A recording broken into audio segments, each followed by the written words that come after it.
Good morning. शासक की दिनचर्या की स्टडी के बाद आज हम डिस्कस करेंगे कौटिल्य के अनुसार मंत्री परिषद।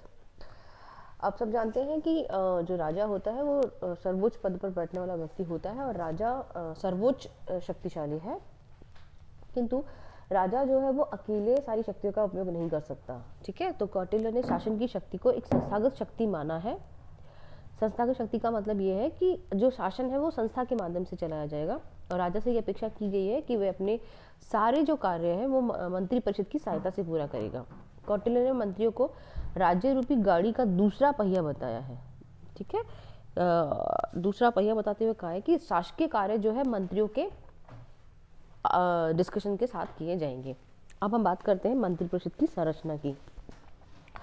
कौटिल्य ने राजा को परामर्श देने के लिए एक ऐसी संस्था के रूप में मंत्रिपरिषद के सदस्यों की संख्या के विषय में एक निश्चित और व्यवहारिक दृष्टिकोण अपनाया है। उन्होंने कहा है कि मंत्रिपरिषद में 3 या 4 मंत्री होने आवश्यक हैं। 4 तक सीमित रखने के पीछे उन्होंने ये तर्क दिया है कि एक मंत्री होने पर जो राजा होता है उससे उसका मतभेद हो जाएगा और जब मतभेद होगा तो कुछ भी निश्चित नहीं हो पाएगा। ऐसी स्थिति में जो राजा है वो अनियंत्रित हो सकता है, क्योंकि सिर्फ एक ही मंत्री है और वो उसकी बात माने या ना माने इसके लिए कोई उस राजा को वश में नहीं कर सकता। 2 मंत्रियों की नियुक्ति को भी कौटिल्य उचित नहीं मानते हैं, क्योंकि यदि दोनों मंत्री आपस में मिल जाते हैं या दोनों मंत्री एक दूसरे से मिल जाए और राजा को अनुचित परामर्श दे तो वो स्थिति भी गंभीर होती है। कौटिल्य ने यह माना है कि 2 जो मंत्री होते हैं वो आपस में मिलकर के षड्यंत्र भी रच सकते हैं और ये स्वाभाविक सी बात है कि 2 लोग कभी भी एक हो सकते हैं। यदि 2 मंत्री षड्यंत्र ना करे तो भी दोनों मंत्रियां रखा जाना उचित नहीं होता है, क्योंकि उन दोनों में यदि मतभेद है तो भी हम निश्चित निर्णय पर नहीं पहुंच सकते। हमसे मतलब राजा।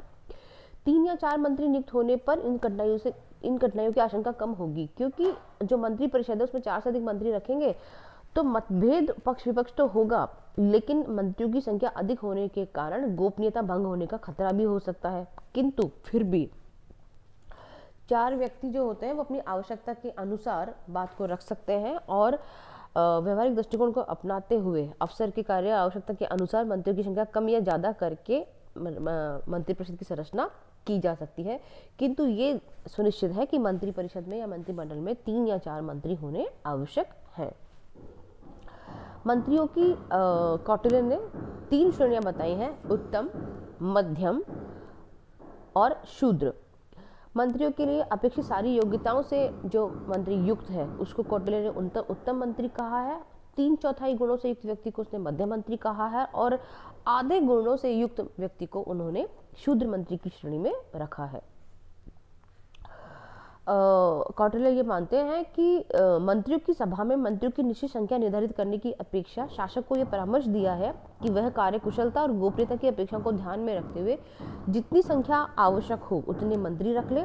इस संबंध में मनु, बृहस्पति और शुक्राचार्य के मतों का उदाहरण देकर स्पष्ट किया जा सकता है कि मंत्री सभा में क्रमशः 16, 12 और 20 मंत्री तक नियुक्त किए जा सकते हैं, लेकिन समय और परिस्थिति के अनुसार इनको कम या ज्यादा किया जा सकता है। अब हम बात करते हैं मंत्रियों की योग्यताओं की। तो जो मंत्री है उनमें मंत्रियों से परामर्श की प्रक्रिया जो है वो इस तरह से होनी चाहिए कि सबसे पहले तो ये डिसाइड किया जाए कि किस चीज़ पर या किस विषय पर जानकारी होनी चाहिए। इसके लिए ज़रूरी है कि मंत्री सही विषयों की जानकारी रखे, वह राजा को सही विषयों की जानकारी प्रदान करे। जब राजा उपस्थित होता है, जब राजा से उनकी बात होती है तो वो निर्णय लेने में राजा की सहायता करे। यदि कोई भी निर्णय कर लिया गया है तो उसका मूल्यांकन करके उस निर्णय की पुष्टि अथवा खंडन करे, ताकि मंत्री से परामर्श से आश्वस्त होकर के राजा फिर सुनिश्चित हो सके। यदि किसी भी बिंदु पर राजा और मंत्री परिषद के बीच में मतभेद हो जाता है तो कोई संशय अगर रह जाता है तो भी मंत्रियों को स्पष्ट राजा का सपोर्ट करना चाहिए और राजकीय निर्णयों को क्रियान्वित अगर फिर अंत में करवाना है तो वो भी मंत्री और राजा के ही दायित्व है। कौटिल्य ये मान के चलते हैं कि मंत्रियों की कुछ योग्यताएं होना बहुत ज़्यादा ज़रूरी है। सबसे पहला, मंत्री जो है वो उसी देश का होना चाहिए, स्वदेश में जिसका जन्म हो।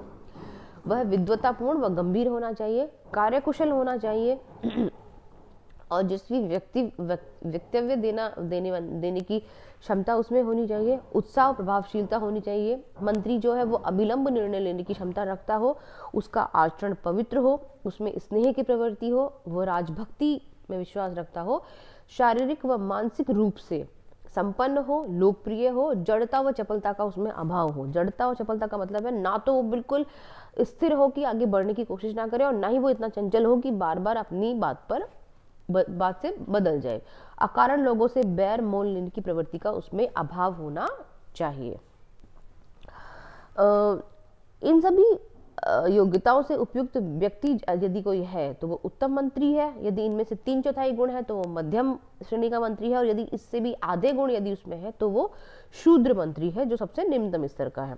मंत्रणा की गोपनीयता के बारे में कौटिल्य कहते हैं कि मंत्रणा की गोपनीयता हमेशा बनाई रखी जाए, क्योंकि आपने मंत्रियों से क्या सलाह ली या मंत्रियों ने राजा को क्या सलाह दी, यदि इसको बाहर कर दिया जाएगा तो राज्य की सुरक्षा को खतरा होगा। इसलिए कौटिल्य मानते कि जहाँ भी मंत्रणा की जाए वहाँ से पशु पक्षी, समस्त व्यक्ति, किसी भी तरह के आसपास के ऐसे व्यक्तित्व या ऐसी चीज़ों को हटा दिया जाए जिससे मंत्रणा भंग होने के चांसेज हो सके।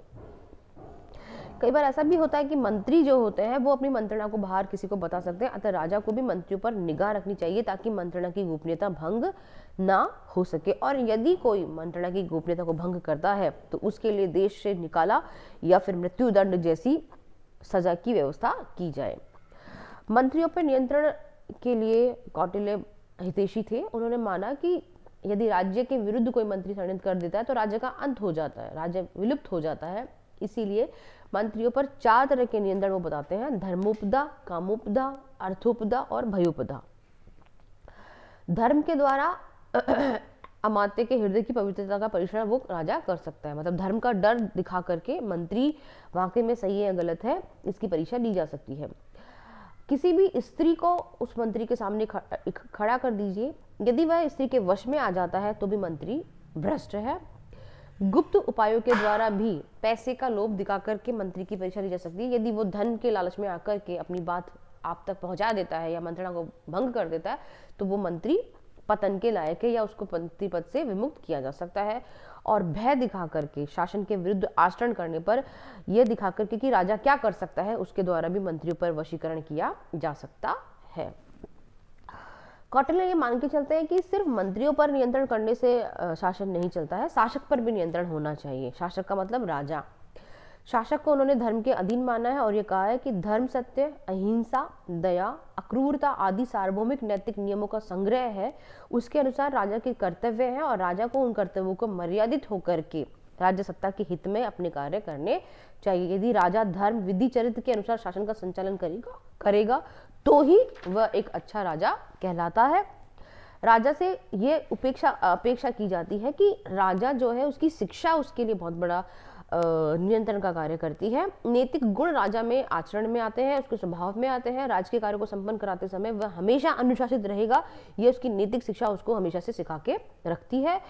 राजा अकेला शासन नहीं चलाता है और जो मंत्री है वो उसको सलाह देते हैं और सलाह लेने के बाद में ही उसका शासन चलता है। इसीलिए मंत्रियों के माध्यम से भी या संस्थाओं के माध्यम से भी राजा पर नियंत्रण किया जा सकता है। और सबसे अंतिम जो नियंत्रण की शक्ति है वो है जनता और जनमत की शक्ति।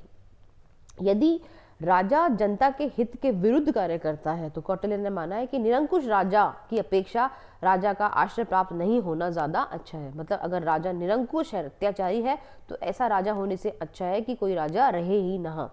धर्म के विरुद्ध कार्य के अनुमोदन करना या धर्म के विरुद्ध आदेशों का पालन करना आवश्यक नहीं है। इसीलिए जनता चाहे तो एक निरंकुश राजा को उसके पद से हटा सकती है। उपयुक्त विवेचन से स्पष्ट हो सकता है कि कौटिल्य ने शासक की शक्ति को नियंत्रित रखने पर बल दिया है और ऐसे एक मर्यादित शासक की आवश्यकता बताई है जिस पर नैतिक और संस्थागत दोनों नियंत्रणों के साथ में एक तरह से जनता का भी नियंत्रण रहे। आज के लिए बस इतना। कल हम डिस्कस करेंगे प्रशासनिक व्यवस्था। Thank you.